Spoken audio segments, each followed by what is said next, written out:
Hey guys, hope you're well. Just coming back to you today with a video on my top 5 protein sources. So let's jump straight in.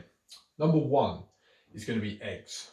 Okay, so with eggs, 1, fat soluble vitamins. We're going to get a lot of fat soluble vitamins from our eggs, but when we're talking about eggs, I want to make sure that we're consuming the whole thing, not just the white. Okay, we're consuming the yolk as well, because that's where we're going to get a lot of the benefits from. So fat soluble vitamins, vitamins A, D, E and K, really beneficial for eye health, heart health, just general bodily function, anti-inflammatory, all those things. Okay, so really good. So get those eggs in for those fat soluble vitamins, but make sure you're having the yolk, okay, to get those in at the same time.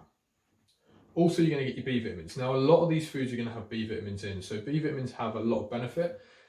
They're basically going to be good for brain health, immune support, hormonal health. If you're pregnant, okay, then it's going to help with full development of your child while it's obviously inside you still, which is obviously really beneficial. So we need to make sure that females are getting a lot of B vitamins, but also B vitamins help us to utilize energy from the food that we eat. Okay, so B vitamins, very essential. Also, eggs have a decent amount of choline. Not something talked about a lot, but choline helps the body to utilize and transport fats effectively. Okay, so we don't want to have a high fat buildup in our liver, because that's what causes fatty liver disease. Okay, so choline is going to be an essential thing, and in eggs. And finally, iodine. Iodine is something that in the Western population, a lot of people can be a little bit deficient in iodine. Okay, basically iodine will help with your thyroid, so it helps with keeping your thyroid functioning correctly. There's also other benefits for iodine as well in the body, but iodine is going to be the main thing, is helping with the thyroid functioning correctly. Now, you might have a thyroid test and it will show up it's perfectly fine because obviously it's within the range levels, because you might be a little bit low on your iodine, but then that means that's why you might suffer from some of these issues like cold extremities or a little bit of constipation here and there and things like that. And it might just be that you just need a little bit more iodine in your diet. It's not commonly something that you see people deficient in places like Asia, because they consume a lot of seaweed, and that's where they get a lot of iodine from. But in obviously the Western population, so in the UK and America and places like that, we don't really obviously consume a lot of seaweed. So you could start to consume some seaweed, or if you don't have many eggs, maybe have a couple more a week and get some more iodine in. Okay, now when we are looking at eggs, a couple of things I want to talk about. One is cholesterol, because people worry about cholesterol with eggs. The science has now shown that really we don't need to worry about having, you can have probably up to, in my eyes, 3 eggs a day. I usually have 1 to 2 eggs a day. I think the main concern for the cholesterol side of things would be actually how you're cooking your eggs. So if you're breaking the yolk and then heating it up, that could technically oxidize the cholesterol, which could be a bit worse. But if you're having your eggs, with a runny yolk, okay, so poaching them or whatever, that's going to be perfectly fine. And studies, like I say, have shown that cholesterol in eggs can actually, help to raise HDL, which is good cholesterol. But then also when we look at the LDL cholesterol, you've actually now got 2 types of particles. You've got small, dense particles, which aren't good for us, but then actually big, large, fluffy particles, which are pretty benign.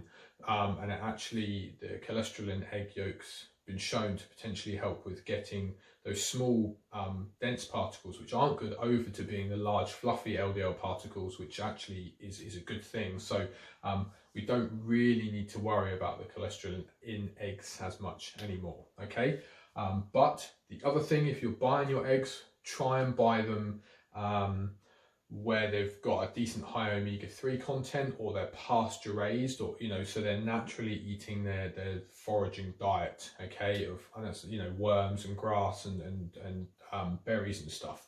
It's quite hard to find. The best way would be to go to a farm and see your chickens running around, because if you're buying free range, it's pretty easy for someone to say, oh, it's a free range chicken and it has a little door that it can run outside with. But a lot of the time, is that chicken really going outside that tiny little door? So it's best to, in my opinion, go to a farm if you've got one near you and actually have a look and see those chickens running around. And then a good way to also know if your eggs are decent is the yolk kind of like a golden yellowy orange? If so, great. If it's more of a pale whitey yellow, not that great. Okay, so that's your eggs. Number 2, venison.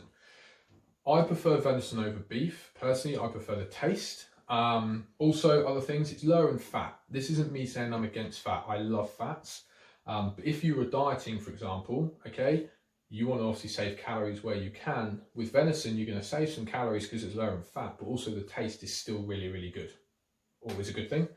It's a good source of what we call hem iron. So basically, when we look at iron, you've got hem iron, which is great, and then you've got non-hem iron. Non-hem iron comes from plant-based foods. The problem with non-hem iron is it's not very well absorbed. It's not got a good absorption rate in the body.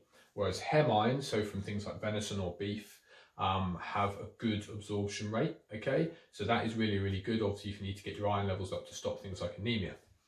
Also, high in B vitamins, like we spoke about with the eggs, and also zinc, which is beneficial pretty much for 2 things. Immune system, okay, support, really, really good. And also healthy testosterone levels, okay, which is really, really good as well. Next one is wild salmon. So why have I put wild salmon and not just salmon? You go into a supermarket, there's 2 types of salmon, okay? You've got wild or farmed, we're going to say, or it usually might just say salmon.